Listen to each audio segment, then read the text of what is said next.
លោកអគ្គនាយកបាហង្គីលបានមានប្រសាសន៍ថាយើងត្រូវតែមានការផ្លាស់ប្ដូរព្រោះការផ្លាស់ប្ដូរអាចជួយធ្វើឲ្យយើងទទួលបានជោគជ័យបើនិយាយឲ្យងាយគឺត្រូវមើលថាតើស្ថានភាពជាក់ស្ដែងអាចធានាដល់ភាពជោគជ័យដែរឬទេឬមើលលើចិត្តរបស់យើងថាតើការអប់រំអាចធានាដល់ការទទួលជោគជ័យដែរឬទេតាមរយៈការសិក្សាស្រាវជ្រាវពីបញ្ហានេះគឺត្រូវតែគេបែងចែកជាទ្រឹស្ដីជាក់លាក់មួយមានអ្នកប្រាជ្ញល្បីៗលំដាប់ពិភពលោកជាច្រើនបានអះអាងថាវាជាទ្រឹស្ដីដ៏ត្រឹមត្រូវមួយដាច់ខាតអ្នកចាប់ឲ្យបានពីព័ត៌មានដែលពាក់ព័ន្ធហើយកុំស្ដាប់តែសម្ដីរបស់អ្នកណែនាំឬស្ដាប់តែសម្ដីអ្នកណាម្នាក់ដែលនិយាយថាវានឹងល្អបើធ្វើដូច្នេះហើយក៏មិនត្រូវធ្វើទៅតាមការហាមឃាត់របស់អ្នកណាឡើយគឺត្រូវតែសម្រេចដោយខ្លួនឯងផ្ទាល់ធ្វើដូច្នេះនឹងទទួលបានជោគជ័យហើយការព្យាយាមមិនបោះបង់ដាច់ខាតនឹងនាំមកនូវភាពជោគជ័យតែការព្យាយាមមិនបោះបង់ជារឿងមួយលំបាកគឺមិនងាយទេហេតុអ្វីគឺមានអ្នកគិតថាខ្ញុំបានសិក្សានៅសាលាល្បីខ្ញុំបានបញ្ចប់ការសិក្សានៅសាលាល្បីកុំថាឡើយសាលាល្បីមកពីឪសាលាល្បីទៀតក៏ដោយចាប់ពីអាយុ50ឆ្នាំឡើងទៅគឺដូចតែគ្នានឹងវាមិនពាក់ព័ន្ធទៅនឹងចំណេះវិជ្ជានោះទេបើតាមខ្ញុំដឹងនៅទីនេះមានភរិយាដុកទ័រជាច្រើនដែលកំពុងចូលរួមនៅទីនេះព្រោះថាការចាប់ផ្ដើមមុខជំនួញរបស់វិជ្ជបណ្ឌិតវាមិនងាយនោះទេត្រូវធ្វើជាដុកទ័រយកប្រាក់ខែដុកទ័រមិនច្រើនទេអញ្ចឹងភរិយាគាត់ត្រូវខ្លាយជាយ៉ាងណាគឺពួកគាត់ធ្លាប់តែរស់នៅស្រួលដោយបុត្រីស្ដេចពួកគាត់មិនចេះធ្វើអ្វីនោះទេអ្វីក៏ពួកគាត់មិនចេះធ្វើដែរតែបើកាន់តែមិនចេះធ្វើអីនោះគឺកាន់តែងាយជោគជ័យអ្នកដែលមានចំនួននៅក្នុងខ្លួនមិនងាយជោគជ័យឡើយហេតុអ្វីព្រោះគេគិតថាពួកគាត់ជាមនុស្សពូកែជាងគេអ្នកទាំងអស់គ្នាស្គាល់ម៉ូហ្សាទេគាត់គឺជាអធិរាជនៃតន្ត្រីដោយគាត់ក្រីក្រធ្លាប់បង្រៀនភ្លេងហើយយកថ្លៃបង្រៀនគឺអ្នកដែលធ្លាប់រៀនភ្លេងជាមួយគ្រូផ្សេងត្រូវបង់ថ្លៃ100ស៊ីលីងរីឯអ្នកមិនចេះសោះតែ50ស៊ីលីងប៉ុណ្ណោះព្រោះថាអ្នកដែលធ្លាប់រៀនជាមួយគ្រូផ្សេងគាត់មិនព្រមកែប្រែទម្លាប់ដែលធ្លាប់រៀនពីមុននោះទេដូចនេះហើយទើបយកថ្លៃបង្រៀនធ្វើជា2ដូចគ្នាទៅនឹងអ្នកដែលមានវត្តមាននៅទីនេះមានអ្នកខ្លះជាអ្នកជំនួញផ្នែកទីផ្សារបណ្ដាញដែលមកពីក្រុមហ៊ុនផ្សេងៗផងដែរអ្នកទាំងនោះពិបាកជោគជ័យណាស់ព្រោះថាបើសិនជារកលុយបានច្រើននៅកន្លែងផ្សេងនោះគឺប្រហែលមិនមកទីនេះទេខ្ញុំនិយាយត្រូវទេឈប់ពីកន្លែងដែលអាចរកលុយបានមានតែមនុស្សឈួនបរាជ័យនៅទីនោះហើយត្រូវតែបោះបង់ចោលវិធីដែលធ្វើឲ្យបរាជ័យនៅទីនោះទៅត្រឹមត្រូវប៉ុន្តែជាតិជាមនុស្សគឺតែងតែប្រកាន់យកវិធីចាស់បើអញ្ចឹងមិនទៅធ្វើការនៅទីនោះទៅក្រែងប្រើវិធីនោះធ្វើឲ្យបរាជ័យហើយតើ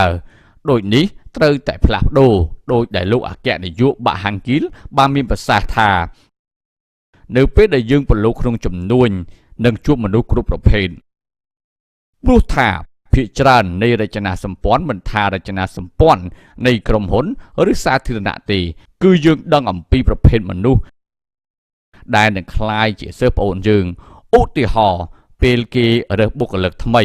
ចូលផ្នែកគណនេយ្យគឺត្រូវតែរកអ្នកជំនាញផ្នែកពាណិជ្ជកម្មដែលធ្លាប់មានបទពិសោធន៍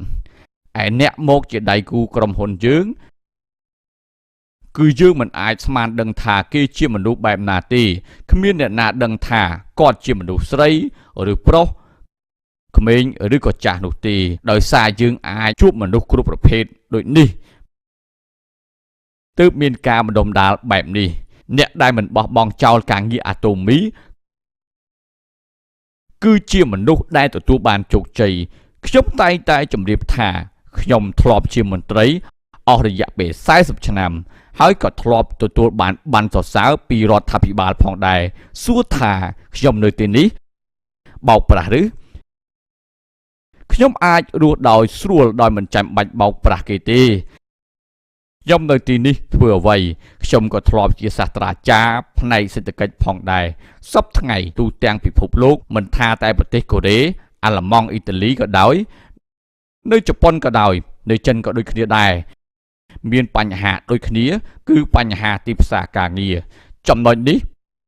បើដោះស្រាយបញ្ហាបានពីរយ៉ាងវាជាការស្រេចហើយបញ្ហាទីផ្សារការងារនិងការបែងចែកកម្រៃវាដូចទៅនឹងកាក់ដែលមានផ្ទៃសងខាងយើងមិនអាចកាត់វាចោលដាច់ជាពីរបានឡើយអំបញ្ញមិញលោកអគ្គនាយកបានមានប្រសាសន៍ថាអ្នកដែលមានវត្តមាននៅទីនេះគឺជាអ្នកដែលចាប់បានឱកាសហើយប្រធានាធិបតីកំពុងតែប្រឹងប្រែងដើម្បីការរីកចម្រើនផ្នែកសេដ្ឋកិច្ចដោយត្រូវតែជំរុញអត្រាចូលធ្វើការឲ្យឡើងដល់ 70% ឲ្យឡើងដល់ 70% ប្រហែលជាមិនសូវមានអ្នកជ្រាបទេព្រោះថាមិនបានមើលព័ត៌មានអត្រាចូលធ្វើការ 70% គឺគិតចាប់ពីអាយុ15ឆ្នាំឡើងទៅអត្រាចូលធ្វើការត្រូវតែ 70% នៃអ្នកទាំងនេះនោះប្រទេសនេះនឹងក្លាយទៅជាប្រទេសអភិវឌ្ឍមានអត្រាអ្នកធ្វើការ 70% តែកូរ៉េមានតែ 59% ប៉ុណ្ណោះប៉ុន្តែការរត់ឡើងអត្រានេះតែ 1% ក៏មិនងាយដែរទម្រាំពី 59 ទៅ 70% នោះតើពិបាកយ៉ាងណាទៅវិធីមានតែមួយគត់គឺត្រូវអូសទាញស្រីដែលទំនេរនៅផ្ទះទាំងអស់ឲ្យមកធ្វើការលើសពី 70% នៃមនុស្សប្រុសគឺធ្វើការព្រោះមនុស្សប្រុសជាមេគ្រួសារដូចនេះជាង 70% នៃមនុស្សប្រុសត្រូវតែខំប្រឹងប្រែងដើម្បីក្រុមគ្រួសារតែមនុស្សស្រីវិញមានប្រមាណជាង 40% ប៉ុណ្ណោះគឺក្នុងចំណោម10នាក់មាន6នាក់ដែលទំនេរនៅផ្ទះត្រូវតែអូសទាញអ្នកទាំងនោះឲ្យមកធ្វើការបង្កើនអត្រាអ្នកធ្វើការដល់ 70% គឺមានន័យថាចង់ឲ្យស្រីចូលមកធ្វើការឲ្យបានច្រើនខ្ញុំនិយាយអញ្ចឹងតើមានអ្នកខឹងខ្ញុំទេតែមិនអីទេព្រោះអាជីវកម្មអាតូមីស្រីអាចមានលទ្ធភាពជោគជ័យច្រើនជាងសមាជិក Royal Leader Club ផងដែរមានចំណូលពី30ទៅ50ម៉ឺនដុល្លារក្នុងមួយឆ្នាំតែបច្ចុប្បន្នមានចំនួន96នាក់ប៉ុណ្ណោះក្នុងនោះ 80% ជាស្ត្រីគឺវាដូចនេះឯងមួយទៀតអត្រាចូលធ្វើការ 70% គឺសំដៅទៅអ្នកដែលបញ្ចប់មហាវិទ្យាល័យនៅកូរ៉េមិនមែនខ្វះការងារធ្វើទេប៉ុន្តែខ្វះការងារដែលល្អការងារល្អអង់គ្លេសគេហៅថា decent job ក្នុងមួយឆ្នាំមានអ្នកបញ្ចប់មហាវិទ្យាល័យពី30ទៅ40ម៉ឺននាក់បើបូកទាំងអ្នកបញ្ចប់សាកលវិទ្យាល័យខ្ទង់50ម៉ឺននាក់បញ្ចប់ការសិក្សាការងារល្អមានតែ50000កន្លែងតែប៉ុណ្ណោះអញ្ចឹងមានន័យថា45ម៉ឺននាក់ទៀតគឺត្រូវតែទៅធ្វើការកន្លែងដែលមិនសូវល្អមិនមែនកូរ៉េខ្វះកន្លែងធ្វើការទេគឺពួកគេចង់ធ្វើការកន្លែងល្អនៅតំបន់ឧស្សាហកម្មនៅក្រៅក្រុងខ្សត់មនុស្សមានវ័យក្មេងធ្វើការណាស់មានតែជនជាតិបរទេសដែលមកពីតំបន់អាស៊ីអាគ្នេយ៍កាលពីមុនខ្ញុំបានទៅកន្លែងផលិតប្រេងរំអិលខ្ញុំមានការភ្ញាក់ផ្អើលយ៉ាងខ្លាំងគឺមានតែជនជាតិបរទេសទាំងអស់សម្បល់ខ្មៅព្រិចទាំងអស់តែម្ដងព្រោះទីនោះជាតំបន់ឧស្សាហកម្មជនបទមិនអាចរកជនជាតិកូរ៉េធ្វើការបានទេគឺមានតែជនជាតិបរទេសដែលធ្វើការនៅទីនោះការអត់ការងារធ្វើដែលប្រកាសជាផ្លូវការពី20ទៅ30ម៉ឺនប៉ុន្តែជាក់ស្ដែងគឺខ្ទង់1លានអ្នកឯណោះការពិតមិនមែនខ្វះកន្លែងធ្វើការទេគឺខ្វះតែកន្លែងធ្វើការល្អតែប៉ុណ្ណោះមិនមែនដោយសារតែពលរដ្ឋមានគំនិតមិនល្អទើបនាំគ្នាគិតថាទីផ្សារបណ្ដាញជាការងារដែលល្អនោះទេតែមានអ្នកជោគជ័យជាច្រើនតាមរយៈនេះដោយការខិតខំប្រឹងប្រែងដោយភាពស្មោះត្រង់អ្នកដែលគិតថាអាតូមីជាកន្លែងការងារល្អគឺមានការកើនឡើងជាលំដាប់វាអាចជា decent job នេះឯងអញ្ចឹងសួរថាតើអ្នកណាមកក្រោយអ្នកទាំងអស់គ្នាគឺក្មេងៗចំនួនក្រោយនិងមកក្រោយយើងនៅពេលដែលសង្គមទទួលស្គាល់ការពិតការងារនេះជាការងារល្អពួកគេនឹងសម្រុកចូលមកជាក់ស្ដែងសពថ្ងៃនេះមានអ្នកបញ្ចប់មហាវិទ្យាល័យចូលមកជាច្រើនផងដែរសូមជម្រាបទៅកាន់ពួកគាត់ថាការរកកម្រៃនៅទីនេះ 10000 20000 ឬ 30000 ដុល្លារក្នុងមួយខែមិនមែនជារឿងងាយនោះទេសាកល្បងលក់ថ្នាំដូរធ្មេញ 10000 តើវាពិបាកប៉ុណ្ណាមិនត្រឹមតែប៉ុណ្ណោះស្នងលេខសម្គាល់របស់ម្ដាយហើយនៅតែពិបាកទៅទៀត គឺគ្មានវិធីទេបើមានការងារងាយស្រួលជាងនេះសូមទៅទីនោះចោះការប្រឡងយកសញ្ញាបត្រមធ្យមសិក្សាទុតិយភូមិតើត្រូវខិតខំប្រឹងប្រែងរៀនសូត្រយ៉ាងណាខ្ញុំផ្ទាល់គឺពិបាកមែនទែនក្នុងការត្រៀមប្រឡងយកសញ្ញាបត្រមធ្យមសិក្សាទុតិយភូមិនេះអ្នកដែលខំប្រឹងប្រែងរៀនសូត្រអាចប្រឡងជាប់មានមិនច្រើនទេអញ្ចឹងអ្នកដែលរៀនមិនពូកែនឹងបោះបង់ការសិក្សាចោលពួកគាត់មិនខំរៀនទេព្រោះថាមិនអាចទៅមុខបានពួកគាត់យល់ឃើញថានៅទីនេះជាកន្លែងការងារល្អហើយមកធ្វើការនៅទីនេះតែមិនមែនមានន័យថាមានពួកគាត់ទាំងអស់នោះទេគឺមានអ្នកដទៃផងដែរមានសិភៅមួយគេសរសេរអំពីអ្នកដែលពូកែខាងការងារបោកប្រាស់គេថាមនុស្សដែលងាយនឹងបោកប្រាស់គឺមនុស្សដែលតាំងខ្លួនឆ្លាតគឺងាយបំផុតក្នុងការងារបោកប្រាស់មនុស្សដែលតាំងខ្លួនឆ្លាតមនុស្សដែលពិបាកបោកប្រាស់បំផុតគឺមនុស្សដែល10គត់គាត់មិនស្ដាប់សម្ដីគេឡើយក្នុងសិភៅនោះគេបានសរសេរថាមនុស្ស10គត់គឺដាច់ខាតមិនស្ដាប់សម្ដីគេឡើយគិតមើលទាំងអស់គ្នាមើលខ្ញុំនិយាយត្រូវទេ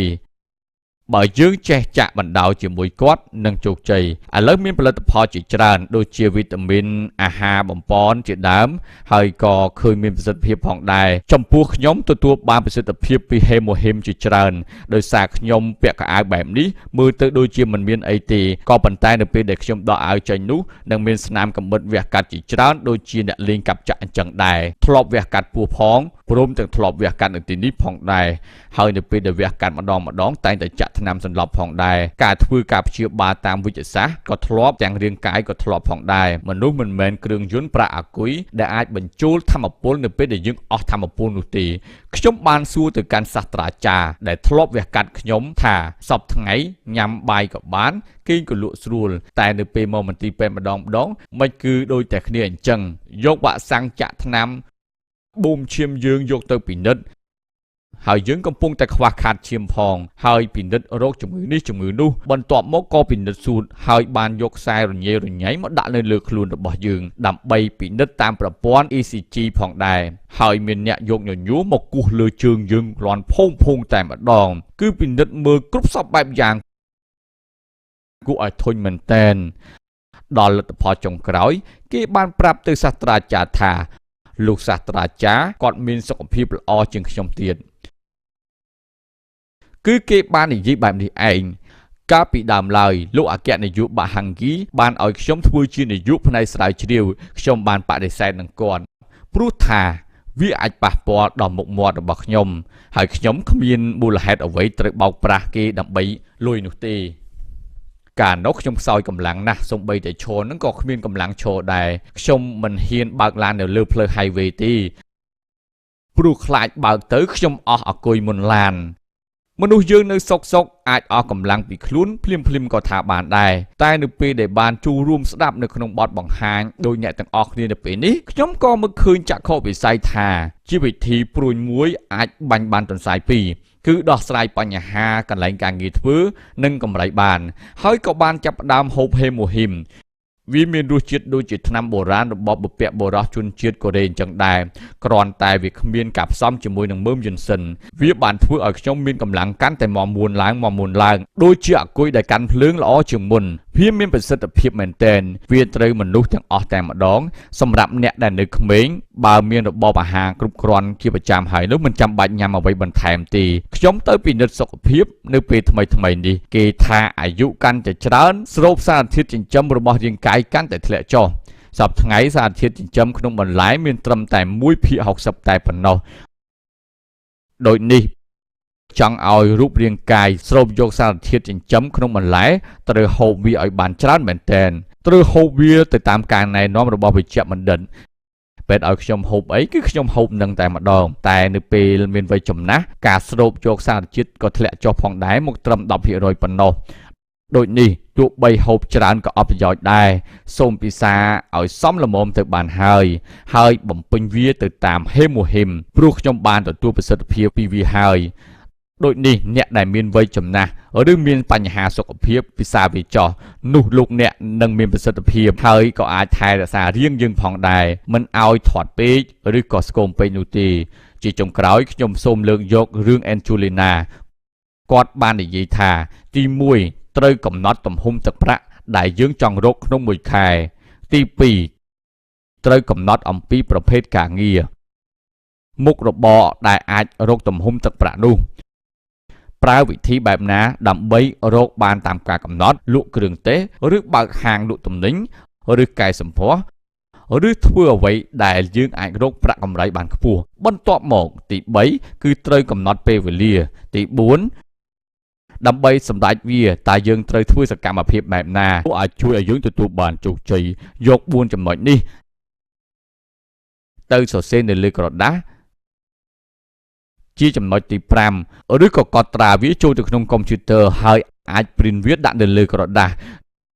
យកក្រដាសនោះទៅបិទនៅលើក្បាលដំណេកហើយធ្វើការអានវាមុននឹងក្រោយពេលគេងផងដែរ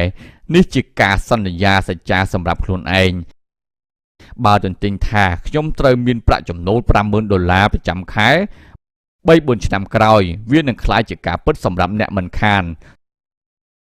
សូមជូនពរទទួលបានជោគជ័យទាំងអស់គ្នាសូមអរគុណ